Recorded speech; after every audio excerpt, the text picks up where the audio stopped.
आज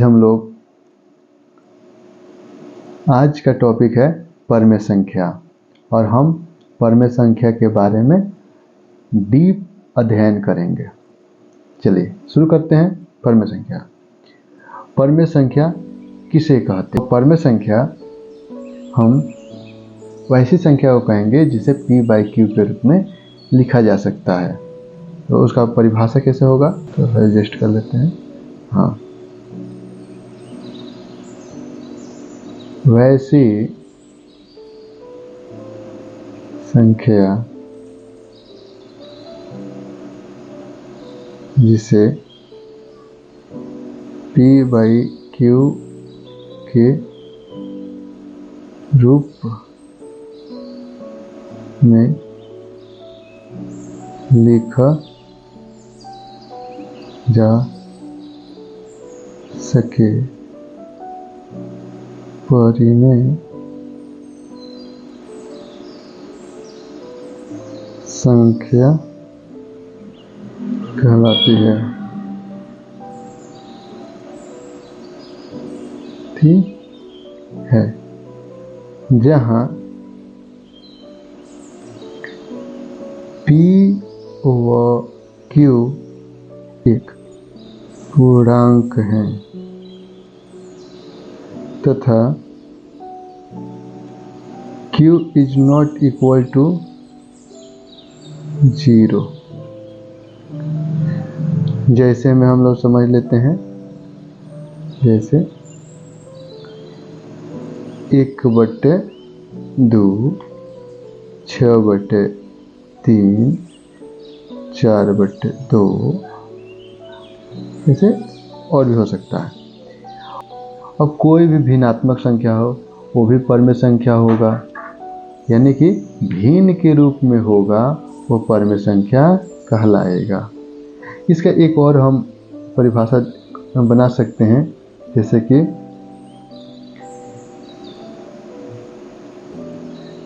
सभी भिन्नात्मक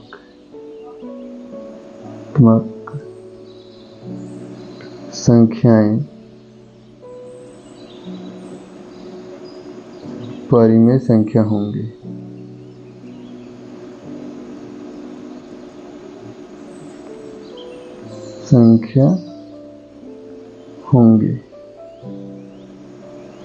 ठीक। अब कोई भी परमेय संख्या का डिफिनेशन यदि हमें ज्ञात हो तो हम ऐसे बोल सकते हैं कि जिस संख्या को p/q के रूप में लिखा जा सके उसे परमेय संख्या कहेंगे, या फिर सभी भिन्नात्मक संख्याएं परमेय संख्या कहलाएंगी। इसे कह सकते हैं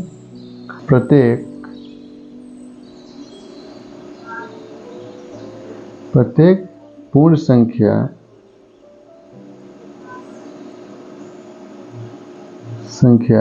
एक परमेय संख्या होती है। एक परिमेय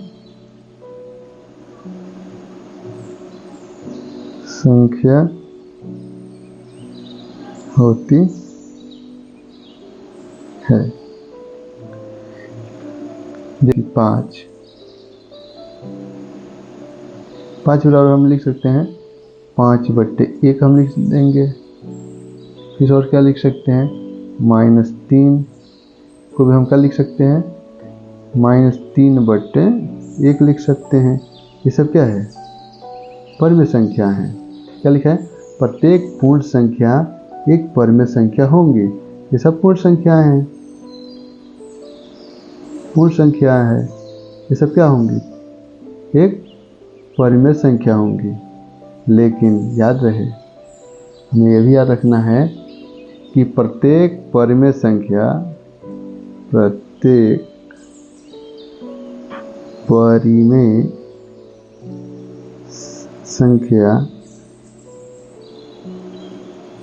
पूर्ण संख्या नहीं होगी। पूर्ण संख्या नहीं हो सकती है। ठीक ना। जैसे कि हम लिख सकते हैं 2/3। अब देखिए कैसे होगा। अब देखिए यहीं पे समस्या है, यही वाला समस्या है। देखिए 1/3 हो गया, 2/3 हो गया, ये सब क्या है, ये पूर्ण संख्या नहीं हो सकती। क्यों नहीं हो सकती? क्योंकि इसका दशमलव प्रसार अशांत होगा। क्या होगा? अशांत होगा। ठीक। और प्रत्येक दशमलव संख्या एक परिमेय संख्या होगी। प्रत्येक दशमलव संख्या एक परिमेय संख्या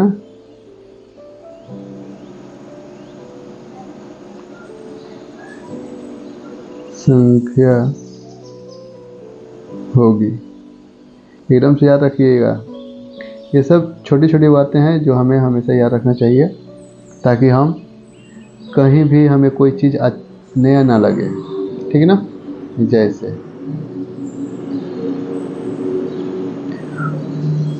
कि 1/4, इसका दशमलव प्रसार जो है एकदम से पूरा मतलब ये शांत होगा। इसका दशमलव प्रसार क्या होगा? शांत होगा। जैसे कि हम देख लेते हैं 4 से भाग देंगे 1 में तो कितना आ जाएगा, 0 रखेंगे पहले, 10 हो जाएगा, 4 दूना 8,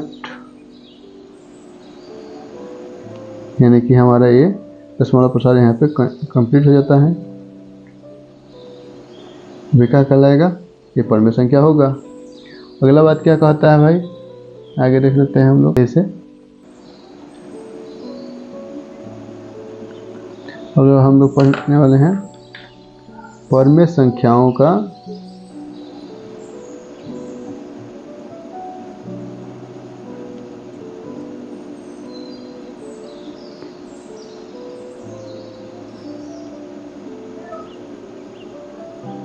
योग।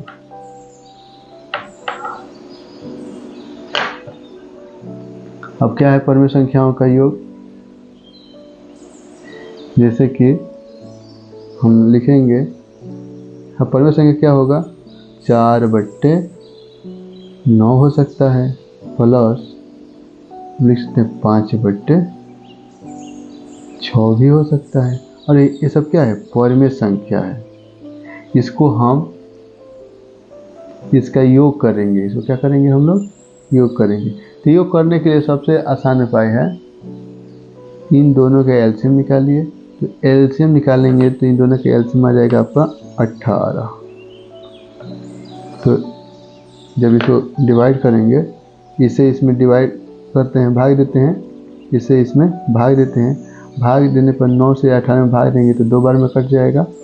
2 से हम अंश, इसको देखिए यहाँ पे समझ लीजिएगा, इसको बोलते हैं अंश, इसको बोलते हैं हर।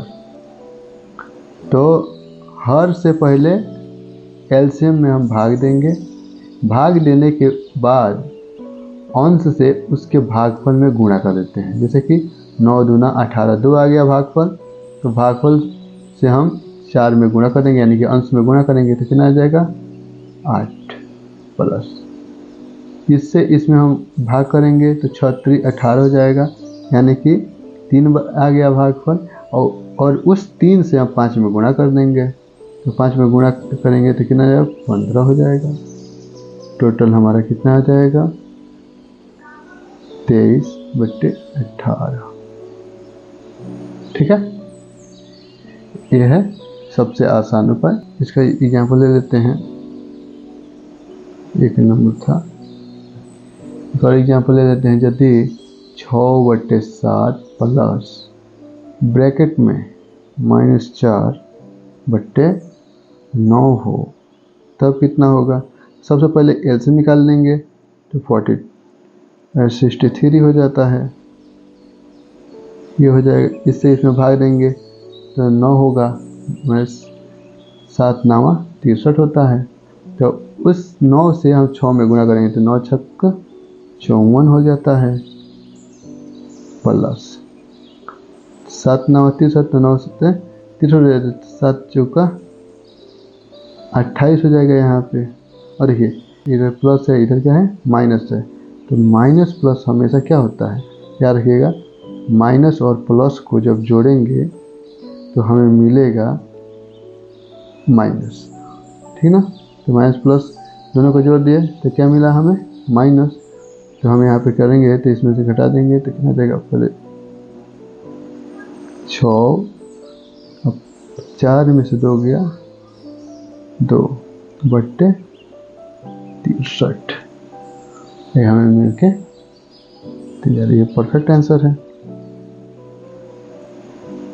और एक और बात कि 2 परमेय संख्याओं का योगफल क्या लिखेंगे हम,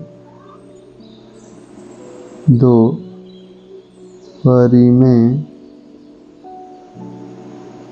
संख्याओं का योगफल परिमेय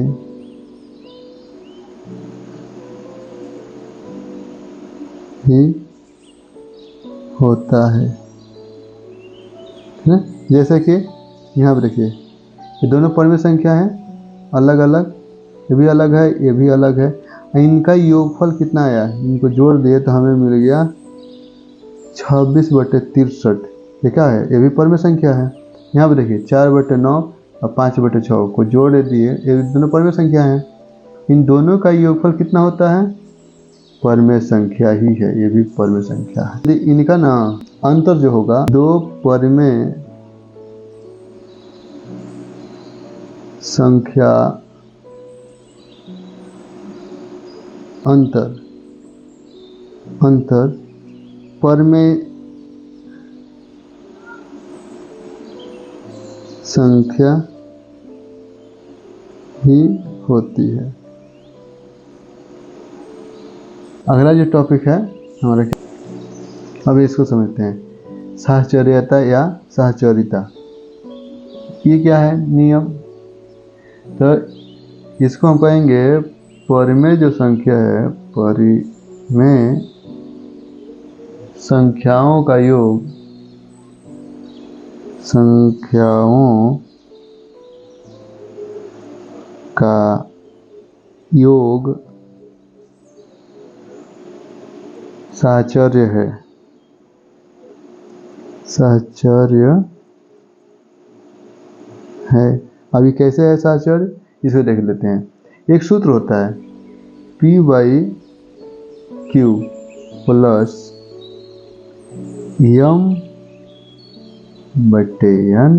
प्लस R/S। अब साहचर्यता क्या होगा, P/Q प्लस M/N, समझते जाइएगा, और R/S। तो जो यहाँ पे देखिए, एक बार हम इस तरह से जोड़ेंगे और एक बार यदि ऐसे जोड़ेंगे तो दोनों बार जोड़ने पर हमें योगफल उतना ही प्राप्त होगा जितना कि पहले मिला था, उतना ही हमें बाद में मिलेगा। इस रूल से भी उतना ही मिलेगा, इस रूल से इतना ही मिलेगा। कहने का मतलब यह है, यदि एक बार ऐसे हमें है, इसको भी जोड़ के देख लेंगे और दूसरी बार हम ऐसे भी जोड़ के देख लेंगे, ये इसको कहा गया है साहचर्यता। ठीक, जैसे इस सवाल पे देख लेते हैं हम लोग कि दिया हुआ है -2/3 प्लस 1/4 दिया हुआ है। अब ये ब्रैकेट में है, प्लस में ब्रैकेट में होता है, उसको सॉल्व किया जाता है। तो माइनस, पहले इन दोनों का एलसीएम निकाल लेंगे, यानी कि 12 आ जाएगा। तो 3 चौका और 4 दूना 8, माइनस के 8 हो गया ये, प्लस 4 3 12, तो 3 हो जाएगा। ब्रैकेट में भरिए इसको, प्लस 1/6 रखेंगे। देखिए, तो अब हम क्या करेंगे, इन दोनों का देखेंगे तो इस दोनों का हो जाएगा 5, माइनस के 5 और बट्टे में 12 और प्लस 1/6। इसको सॉल्व किए, यह जाएगा एलसीएम इसका आएगा 12, ये माइनस के 5 और प्लस के 6 दूना 12 तो 2 करने 2, यानी कि 3/12 माइनस में आया। कितना आया? माइनस के 3/12, ये हमें 1 मिला। अब दूसरा जो रूल है P/Q प्लस M/N, और क्या था प्लस में, कुछ ऐसे था। तो इसमें भी यदि हम सॉल्व करते हैं तो हमें वही मिलेगा, जैसे कि 3 और प्लस 1/4 प्लस 1/6। इसको हम यदि ऐसे कर लेते हैं तभी हमारा आंसर उतना ही आएगा, -2/3 प्लस कितना आएगा, एलसीएम कितना है, 4 6 का एलसीएम आपका हो जाएगा 12। कितना जाएगा? तो 12 आ गया, 1/6 दिया है। बराबर में करेंगे, 4 3 कितना हो जाता है 12, 3 का 3 और प्लस में 2, बिल्कुल कीजिए, लिखेंगे -2/3 प्लस 5/12, यहाँ से निकालेंगे, ये जाएगा 12, 2 3 चौका 12, तो 4 दूना 8 और प्लस 12 करने 12 तो 5 का 5 हो जाएगा, यानी कि -3/12। ये साहचर्य का नियम है। परिमेय संख्याओं का अंतर लिख देंगे नोट में, परिमेय संख्याओं का अंतर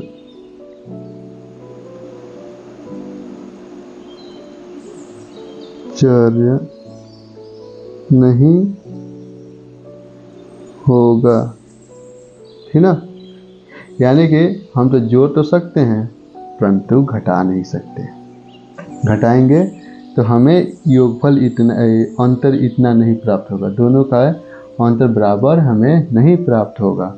इसलिए हम क्या कह सकते हैं, परिमेय संख्याओं का अंतर साहचर्य नहीं होगा। चलिए अगला टॉपिक समझते हैं। शून्य को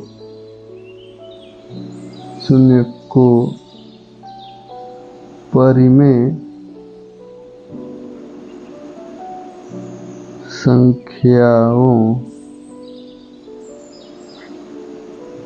संख्याओं का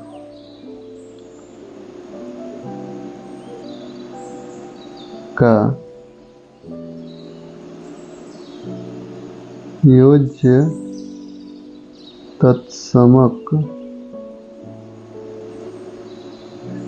कहा जाता है, यह कहते हैं। अब क्यों कहते हैं